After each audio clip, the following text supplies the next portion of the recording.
Vamos aprender a fixar o tempo em que a saída estará a nível alto. O circuito é um monoestável que, como seu próprio nome indica, tem um único estado estável. Normalmente o circuito tem a sua saída 0, o terminal 4 do circuito integrado, e quando lhe introduzimos na entrada um sinal, chamado disparo porque ativa o temporizador, que não é nada mais que uma mudança de 1 a 0, se ativa a saída durante o tempo estabelecido pelos componentes do circuito. O circuito.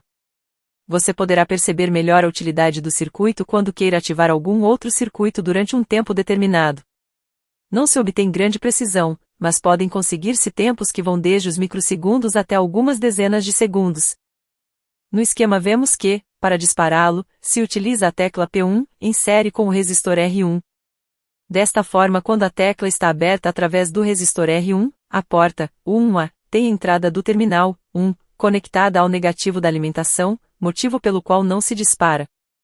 Controle da temporização. A fórmula que determina o tempo em que o sinal de saída, terminal 4 de 1B, está a nível alto é a seguinte, T igual a 1,2 vezes R2 vezes C1. Se o capacitor é eletrolítico, como neste caso, devemos respeitar a polaridade indicada, de tal forma que o positivo fique sempre para o lado do resistor R2 de 470 K. No caso de que o capacitor não seja eletrolítico, não importa a ordem de inserção dos seus terminais.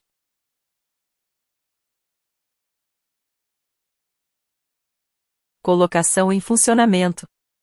O circuito tem a saída conectada ao LED LD8 através de uma resistência limitadora. Também temos a saída invertida que podemos ver refletida no diodo LED LD7. Para inverter a saída se forma uma porta inversora com a porta 1C, unindo as suas duas entradas.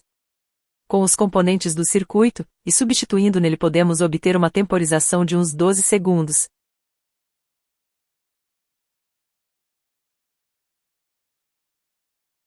Portanto, em repouso, ou seja, sem tocar a tecla e com a alimentação conectada, o diodo LED LD8 estará apagado e o LD7 iluminado. Quando pressionamos P1, a entrada do terminal 1 de U1A se colocará a nível alto e se ativará o monoestável, motivo pelo qual a saída passará a nível alto e o LED LD8 se iluminará, enquanto que LD7 se apagará por estar invertido. Experimentos. Se quisermos aumentar a temporização do monoestável, podemos fazer várias coisas: aumentar R2, aumentar C1 ou ambas. Se, pelo contrário, quisermos diminuí-la, o que faremos será reduzir o valor de qualquer uma delas.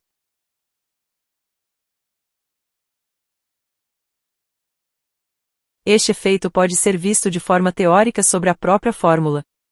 Para aumentar a capacidade de C1 podemos colocar em paralelo outro capacitor, por exemplo, o de 10 microfarad. Desta forma, obteremos um de 32 microfarad.